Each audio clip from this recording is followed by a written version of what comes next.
dramatically. Would help the situation dramatically. And of course, you remember the old line, a penny for your thoughts? Well, that's it for our panel whose thoughts are worth much more than a penny. And please join us next time here on Brit Hume's Special Report. In the meantime, our news is next.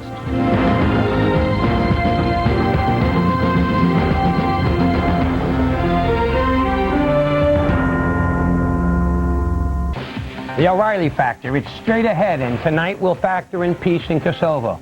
Now that the ink is drying on the agreement, is it time to stop bombing come? Hillary's going to run, but can she make it all the way to the Senate? And the ugly truth about China on this, the 10th anniversary of Tiananmen Square Massacre. I'm Al D'Amato. And I'm Ed Koch, and we're filling in for Bill O'Reilly. Those reports upcoming, but first the latest from the Fox News desk.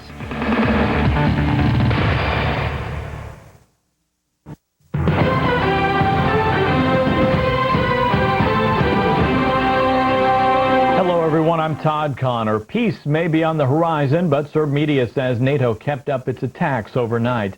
This comes only hours before a NATO meeting on the Serb troop pullout. Generals from NATO, Russia, and Yugoslavia are sitting down to work out the logistics. NATO says the fighting could be over by Sunday. And relief agencies are planning how to get the refugees back home safely. Investigators interviewed the co-pilot of the American Airlines jet that crashed in Arkansas this week. First Officer Michael Origel says everything was normal until the plane touched down. 9 people died when the plane crash landed. Well, not too many new jobs were created last month, but the jobless rate still went down. 11,000 new jobs were added to the payroll, making the unemployment rate fall 0.1%. That means it's back down to a 29-year low of 4.2% for non-farm jobs. And here's one patient you really don't want to get too angry. A tarantula from the National Aquarium in Baltimore needed a CAT scan. The vets are trying to cure a nasty infection. They found it's getting worse, so the 8-legged creature goes under the knife next week. And believe it or not, this is the spider's second CAT scan. We'll have another update coming up at the bottom of the hour. Stay tuned now for the O'Reilly Factor with guest host Ed Koch and Al D'Amato.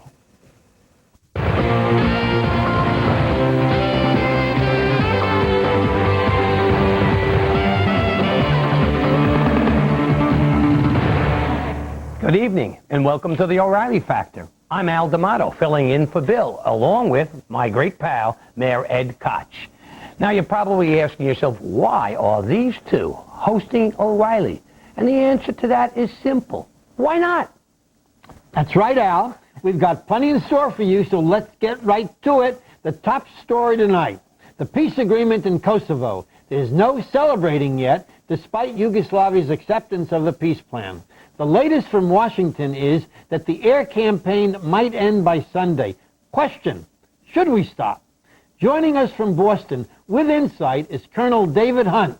Colonel Hunt was with the American Commander-in-Chief in Bosnia, overseeing the peace agreement there from 1994 to 1998. And joining us from Washington is Daniel Spiermak, Director of the Institute for Balkan Affairs. Welcome. Hi. Good to have you both with us. Let me ask you, should we stop the bombing, and when? And I give it to you, Colonel. What do you think? No. Don't stop. Absolutely don't stop the bombing until you get verification on the ground that the FRY, the former Republic of Yugoslavia soldiers, and the MUPs, the paramilitary, are out. Well, would you distinguish, Colonel, would you distinguish between civil items in the capital as opposed to in Kosovo itself? No, they all have to be out. The paramilitary and the civilian, the police and the military cause equal amounts of damage. The military does it with large artillery pieces and tanks, and the military, But Colonel, do you remember the movie All Quiet on the Western Front? Yes, when the last American soldier, the last German soldier were killed just before the armistice? Absolutely. Remember that? Yep. Do we want that to happen here? Absolutely not. I don't want to see any soldier, any U.S. soldier or NATO soldier killed for any reason. But so long as the war goes on, people are being killed, right? Yeah, but the issue is that we allegedly, if you wish to impose your will, in this case NATO's will, on someone, in this case the FRY, that is what we've been trying to do. It's unfortunately being done from the air. But if you want to continue to impose your will and get done what you say you want to get done, then you keep pressure on them, keep your foot in their neck. Let's turn to Danielle. Danielle, do you believe that Milosevic will keep the agreement? Well, I believe that if the Yugoslav parliament voted on it, they will keep to the agreement. But the problem at this point is that there are no winners. Nobody's a winner, certainly not NATO, after it's been bombing Yugoslavia, destroying it for months now. 1,200 civilians killed, a third of them are children. I don't think there are any winners here. The problem NATO's going to have, even when it goes into Kosovo, is the same problem the Yugoslav army is having, which is namely the KLA are continuously trying to infiltrate themselves from Albania. So NATO's going to find itself trying to fight off the KLA. So this is a much more complex issue than a lot of people would like Danielle, to have it. would you agree that Milosevic is responsible for genocidal acts against the ethnic Albanians? No, I think that's part of the Clinton administration propaganda. I mean, they were negotiating with them. How do you think those 850, Danielle, how do you think those 850,000 ethnic Albanians took to the road and are now refugees in Macedonia and Albania? Did they do it because they liked it? The same way 100,000 Serbs took to the roads from Kosovo. They're refugees as well. You know, they're Albanian refugees in other parts of Yugoslavia. Other Albanians are living as Yugoslav citizens. There's a war on, and there's refugees when there's fighting. And actually, the refugees, the vast majority of them was after NATO bombing started. Listen, my own family are refugees from NATO bombs. Danielle, so that's the reality. Danielle, the New York Times did an extraordinary spread last week in which they talked to refugees. And do you deny the fact that young ethnic Albanians have been shot by the Serbs who were seeking to flee, that is, the Albanians were, that women have been raped, that there's been ethnic cleansing? You don't think any of that's true? Well, there are certain stories, I'm sure, of harassment. You know, you have a lot of similar situations in wartime of revenge and horrible things happening in war. But the problem with New York Times spread is they never show the Serbs who have been killed by the KLA, terrorized by the KLA. Well, let me ask you this. And this has really been made into this big propaganda to justify these NATO attacks against a sovereign country. Well, you know, Danielle, let me say this, and I don't want to be beating up on you. There's no doubt in my mind that there has been a propaganda war waged by the administration and others, but there's also no doubt in my mind that there has been ethnic cleansing systematically being used, the rape of women in communities to terrorize them and to let them know you better get up and get out because this is going to happen to you. The destruction of men just simply because they're ethnic Albanians, even those who had nothing to do with the KAL. And so there's no doubt about that. But the fact remains, should we stop the bombing and provide an opportunity and test Milosevic to see whether or not he is going to begin to withdraw? Obviously, you think the bombing shouldn't have even begun. Of course. And Colonel, and you don't think the bombing should stop. Is that right? No, I think, and also we're reinventing history here. I think, in fairness to the Serbs, there was certainly a lot of bad things done to the Serbs in the Krajina in the early 90s and in the early 70s by the Albanians to the Serbs. There's no question the Serbs have had bad things happen to them. However, it does not excuse the type of carnage that was created by the Bosnian Serbs and the Yugoslav Serbs in Bosnia. There were over 800 mass graves in Bosnia. I uncovered just one. It was 2,500 people massacred by the Fry in Bosnia. Colonel, many Americans say a plague on both your houses. You're each killing one another. Why should American soldiers be placed in danger when today it's the Serbs against the Albanians and tomorrow it's the Albanians against the Serbs? I mean, that's a fair argument. The issue is that no one wants to see any American soldiers killed. The point is, though, if you're going to conduct a war, if you're going to impose your will, then it has to be done from both the air and the ground. The point is that clearly the Serbs have had things happen to them. It doesn't excuse the conduct of these people, most recently in Kosovo and very recently in Bosnia. We're going to be back. Incredibly bad things. We're going to be back in just a moment because we're going to get into this, where and how, just how much, with Colonel Hunt and Ms. Freemak in a moment. And later, what about Hillary and 2000? Is she going to run? But is she going to fall? That's the story and more as the Factor continues.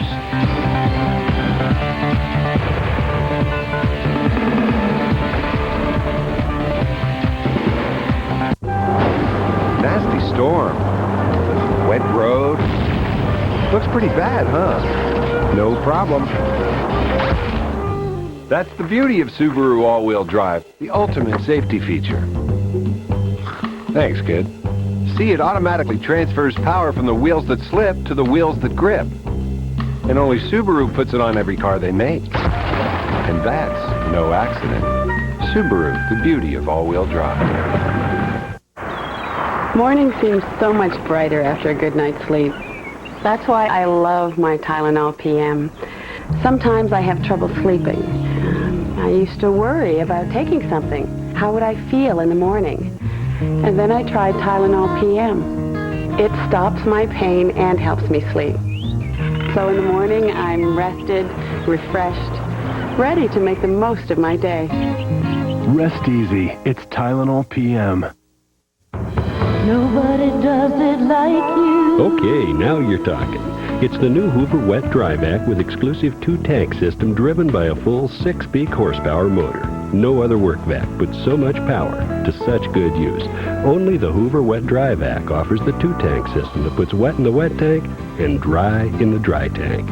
It's as easy as ABC. No mix, no mess, no mud. Just drain the big 16-gallon no-rust wet tank and dump the dry. You simply can't do that with any other work vac. And here's another neat trick. And one more. The detachable blower is standard. A full 6-peak horsepower of clean driveways, walks, and lawn. The 12-piece onboard tool set is standard too. And the wide set no-tip casters. And the reusable cartridge filter. It's all yours for just 3 easy payments of only $43.33. It's the Hoover Wet Dry Vac with exclusive 2-tank system. It's a whole basement, garage, and workshop full of reasons why deep down you want Hoover. Saturday, it's what the others don't want you to see, and only what Fox can give you. Powerful news, complete coverage. It can only be Fox News Channel. Time to fasten your Millennium thinking caps and prepare yourself for the quiz. It's the kind of history that'll give you big reasons to smile. And speaking of history, you never know just who's going to show up. Hey, Joe, what do you know?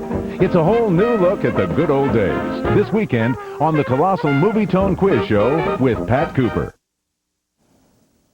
Welcome back to The Factor. I'm Ed Koch, filling in for Bill, along with my pal, Al D'Amato, and we're discussing the peace agreement in Kosovo with Colonel David Hunt and Danielle Shrimak from the Institute for Balkan Affairs. Let's go back to Danielle.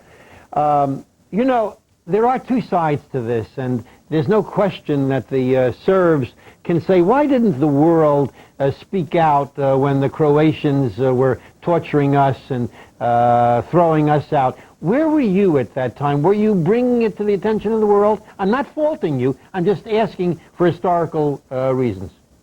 I actually tried to explain what was happening in Croatia. Even today, over 500,000 Serbs from Croatia remain refugees and have yet to return to their homes. They're not allowed to return to their homes. And actually, the War Crimes Tribunal looked into the actions of the Croatian army and found a great deal of war crimes have been committed. But as you say, you know, there is a double standard here. And I think Croatia is useful to the Clinton administration in terms of Bosnia, so they're not pushing that aspect of right. And the question you have every right to ask is, why isn't Tudman indicted as a war criminal? Why only Milosevic? That's the question. Exactly. And, you know, you have to look at two things. For example, you have Milosevic and the Yugoslav army fighting a war against the KLA, and some civilians have been killed, and you can call that collateral damage. You have Clinton fighting a war against Milosevic in Yugoslavia, and he's calling, 1,200 people killed collateral damage. I don't see much of a difference. When you're fighting a war against somebody and you're killing civilians, it's as much of a crime on one side as on another. Well, I must say this. I don't agree with the president that you can fight a war and not be prepared to suffer casualties. War is terrible, but you don't go into it unless you are prepared to fight it as a war. It cannot be that when the Yugoslavs cross over the border into Macedonia and take 3 American soldiers prisoners, that we can say, oh no, you broke the rules. We're allowed to bomb you, but you're not allowed to cross over into the Macedonian side. It's ridiculous. What do you say to that, Colonel? And let me ask you, Colonel, I'm going to put you on the spot. Go ahead. If you had your druthers, what would you have? Would you have conducted this operation this way, or would you have brought together a greater complement, including ground troops on the borders, including more tactical air support, What would you have done differently, if anything? The answer directly, no one in uniform should have been recommending this conduct. It was done to keep our people out of harm's way. But it's no question that if you're going to do this, you do it with the combined arms, air, ground, sea, everything you've got, you pour on these people. Again, if you decide politically that you want to go to war against anyone, it has to be a complete You think package. this operation was conducted in the manner that it should have been? No, absolutely not. Mm-hmm. I mean, it has caused, may cause the Fry and Milosevic to do what they've signed. I doubt it. It didn't happen in Bosnia. The only reason they got him to the peace table is with the Croats were attacking from the north, and we bombed them in the south. And you had a huge presence, right? A huge a ground presence that was being put together with overwhelming firepower, so he understood. Well, there was 60,000 we were putting in there when they finally decided to do after Dayton. But the conduct of this was politically. I mean, as you know, the NAC runs that, and you have to get 19 countries to agree. But the issue of who's more guilty, I mean, clearly the Croats and the Muslims and the Serbs conducted some very terrible things in Bosnia. There's no question that all three, those people could be indicted.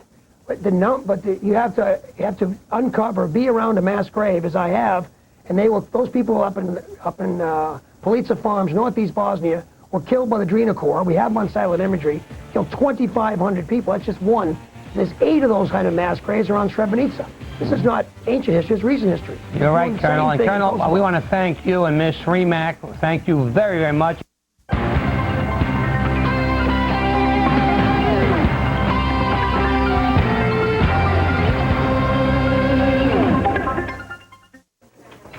A computer confronts failure. Failure attacks. An opposing force neutralizes failure, reversing its energy, rendering its intentions useless. Running the unstoppable Windows NT. The HP Vectra PC with Pentium 3 processor. Looks like another scorcher. Hey, Mrs. Johnson. You'd be surprised how much the right air conditioner can save on your monthly cooling costs.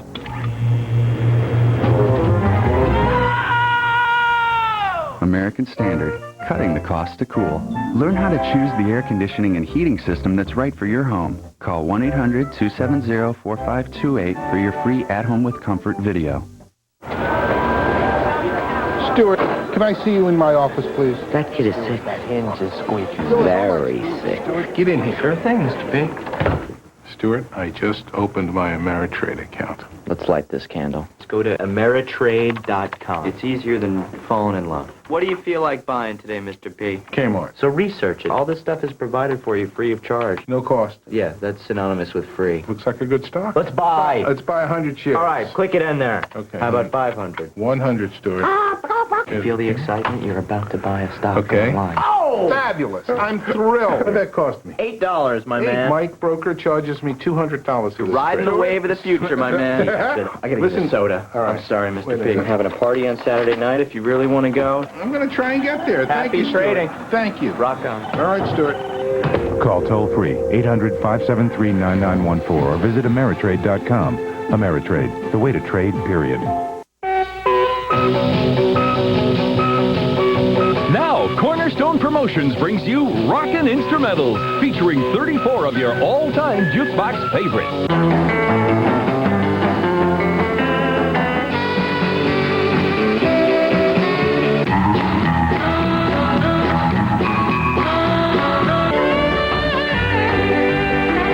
These are the songs that bring back magical memories.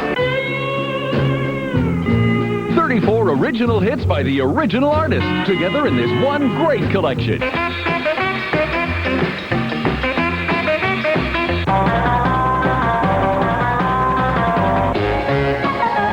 Rockin' Instrumentals is not sold in stores. Here's how to order. Call this toll-free number now for Rockin' Instrumentals. 2 cassettes, $19.98. 2 CDs, $26.98, plus $4.95 shipping. Have your credit card ready and call now. Welcome back to The Factor. I'm former New York City Mayor Ed Koch, and sitting alongside of me is my friend Al D'Amato. And in the personal story segment tonight, Congressman Bob Barr, a member of the now famous Judiciary Committee and one of the president's harshest critics, the congressman joins us now from Atlanta. Welcome, Congressman. Well, go ahead. It's great to be with you. Both of you are great heroes of mine for what you both have stood up for over the years, and it's an honor to be with you. You're very nice to say that. Now, I want to ask you this question, and it's meant to inform the audience. Why did the Republicans take the position that you ought not to require a background check of people who buy guns at gun shows so as to weed out the lunatics and the felons? What's the philosophical reason to exclude gun shows from the background check? I don't think that it was a philosophical problem that most of us as Republicans have with requiring background checks for gun sales by gun dealers at gun shows. I think the real problem was in the details of it. The versions that were floating around over in the Senate, and which ultimately the Senate passed and which has now come over to the House, really, excuse me, go far afield of the basic notion. They get involved in allowing for gun fees for transfers. They get into providing a lot more paperwork power for the government. They get involved in sales that aren't legitimate sales. If they had just stuck to the basic notion of saying, okay, this sale would require a background check on the outside, therefore it ought to require a check on the inside, there wouldn't have been any problem, and hopefully that's what we'll get back to. But Congressman, if that were really the case, why didn't the Republicans, they are the majority in both houses, why didn't they offer an appropriate amendment to do it the way you suggest? Instead, while background checks existed everywhere else, the gun shows and the pawn shops for redeeming your guns or buying your guns were excluded. Any American watching that debate would come to the conclusion that the people who refused to support, including those two areas of gun sales, were nuts. Well, of course, also, with all due respect to a lot of those folks over on the other side that made a big deal out of this, none of this gets to the real nub of the question that should occur in our minds as the result of what happened in Columbine. It was not lack of laws that relate to gun shows, because the gun purchases that were used in the Columbine case, that was already an illegal transfer. It was already illegal. The problem that I have with the way the Republicans, very frankly, are allowing this whole debate to play out is we're being drawn into a debate over the minutia of gun control laws, and we're losing sight of the big picture. Well, Bob, let me ask you this. You know, it is perception that counts so often because it becomes reality to many people. Why shouldn't Republicans support gun locks, for example? Are you going to oppose that? The fact of the matter is requiring gun locks to be included in the box that somebody gets a gun in is meaningless. No, I mean, if people want to buy gun locks, if we want to say they ought to include it, fine. But that's one of those feel-good things that... Yeah, that's right. Bob, listen, I mean, I'm not arguing with you about it. I'm saying to you, I don't think it's going to cut down crime, and it may, in terms of the impact on society, be minimal. But why should the Republicans be tabbed with this philosophy of being the dupe, so to speak, of the NRA, and therefore even opposed to a very modest provision that says you got to have a gun lock? What is the big deal? In other words, well, I don't disagree with you in terms that this is not going to address the core issues of responsibility, of really inculcating our children in society with the respect for each and every individual and all of that comes with it. But don't you see what takes place and how it's used and how we're bashed by, and Republicans are cast as being guys who are going to protect the NRA and people with all kinds of weapons? Simple thing like the gun lock. Will you vote for it or against it? Well, I mean, I have no problem with gun locks, but it's not, as you say, it's not going to do anything. My problem with where the Republican Party is in both the House and the Senate right now, Senator, is that we're being drawn into these debates We're not defining the playing field. We're not leading the debate. We're following the debate. And we could be accomplishing so much if we didn't let ourselves be drawn into arguing over minutia. How would you lead that debate? Tell me where you would go if you had your druthers. First of all, I would provide for a select committee, at least on the House side, similar to what we did on the Cox report. Have a series of substantive hearings, not a half a day, which is what we had in the House last week, and then move in sort of knee-jerk reaction to mark up a piece of legislation that nobody's even seen yet. Have a series of debate, focus on several things such as, okay, what is the exact scope of current gun laws? What particular areas are there that we need to focus on? Do we need to enhance punishment for juveniles committing serious violent felonies? Is the administration enforcing existing gun laws? If not, how can we make them do it? If they are, again, what additional laws, if any, are needed? Can I break in, Congressman, because we're running out of time in a moment. Would you agree that background checks are necessary and have proved to be helpful? I think the instant background check is an excellent way of handling some of these problems that have come up. But if instant isn't available, then do you object to waiting 3 days? Yes, I do. Why? I think that because there are many instances where somebody choosing to exercise their right to defend themselves needs a firearm the same day, and as long as they're not disqualified, I think the Constitution and common sense guarantees them the right to have it. Even if felons and lunatics sneak under that period and get guns?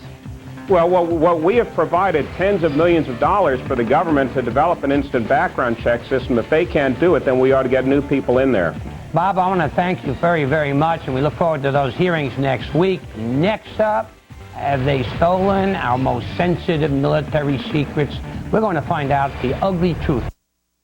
How do you get rid of ugly stains on ceiling tiles? You simply spray them away. Incredible? It's true with Instagon. Just spray it on and the stain is gone. No scrubbing, no rubbing. This textured ceiling is almost impossible, but Instagon gets rid of the problem in no time. Amazing! Don't scrub bathroom tiles. Even that grungy caulking comes sparkling clean with Instagon. What about stucco? Instagon gets into all those crevices and dissolves the grime away. It removes years of soot from fireplace walls and cleans PVC lawn furniture without any scrubbing.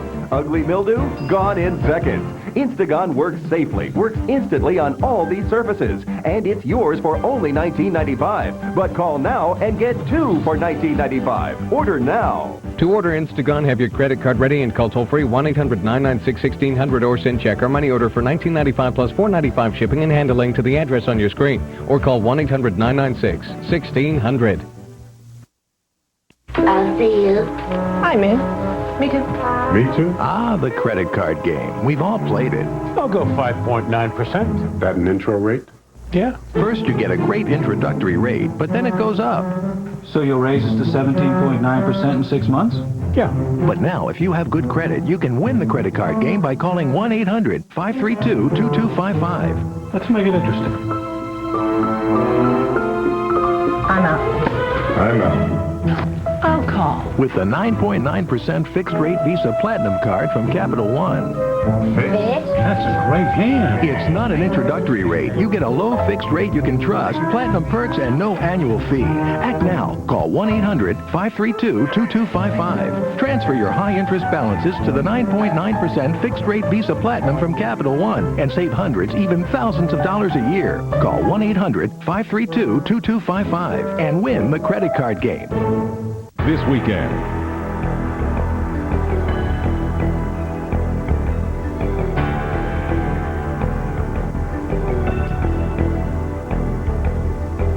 For the latest on today's top stories and breaking news here at home and around the world, get it fair and balanced this weekend on Fox News Now.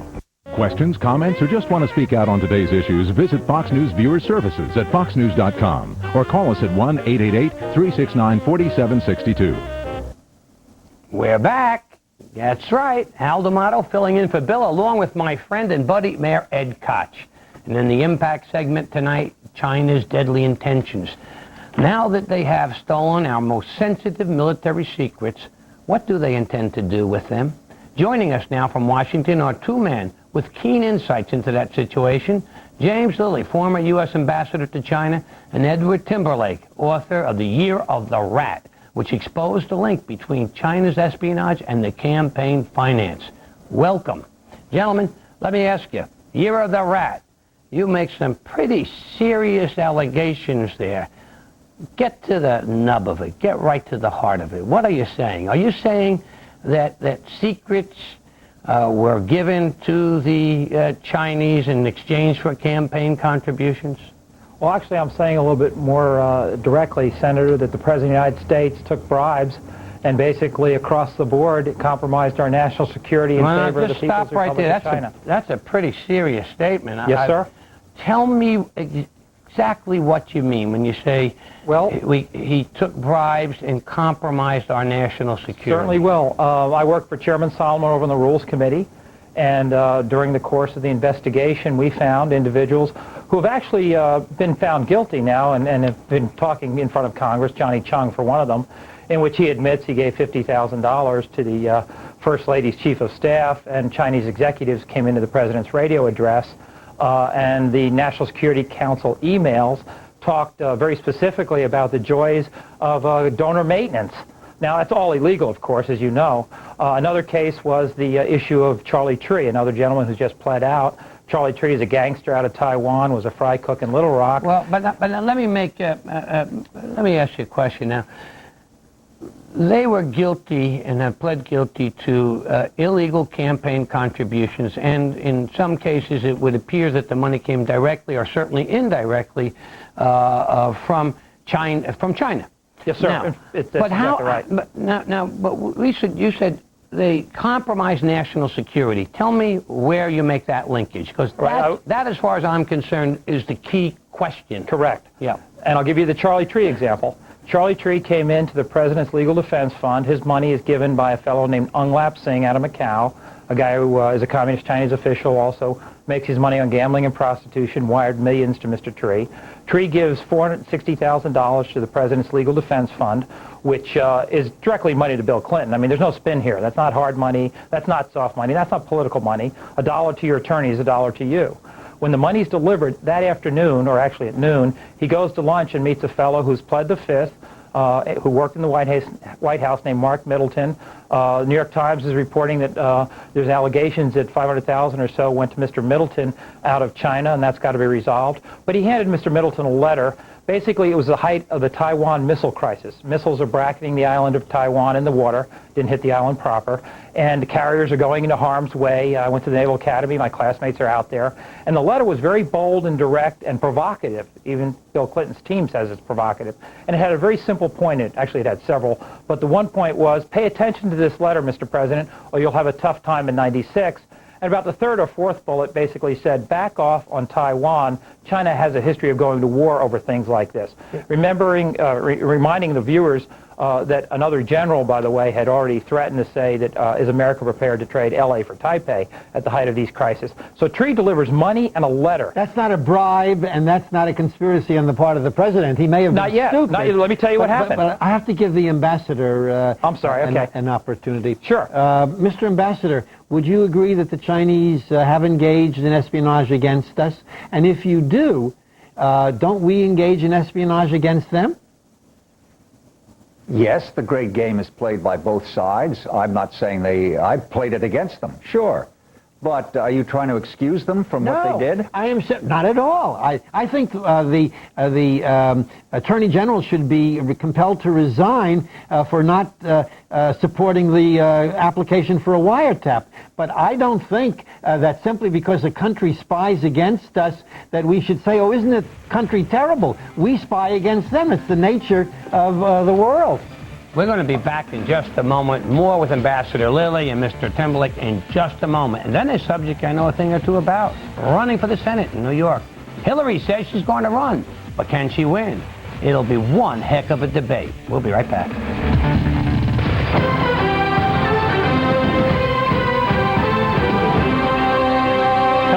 I'm Todd Connor. Jerry Springer went around with Chicago's aldermen. The lawmakers wanted to know more about the brawling on The Springer Show. I will tell you that the fighting that you see on our show in no way ever, ever, ever glamorizes violence. Just the opposite. One alderman said if the violence on the show is for real, the guests should be arrested. Ever. Right now, get a large 2-topping pizza from Domino's for just $9.99. Add a second pizza for just $5.99. This offer won't last long, so call Domino's now. 99.5 KWJJ with 50 minutes of music an hour.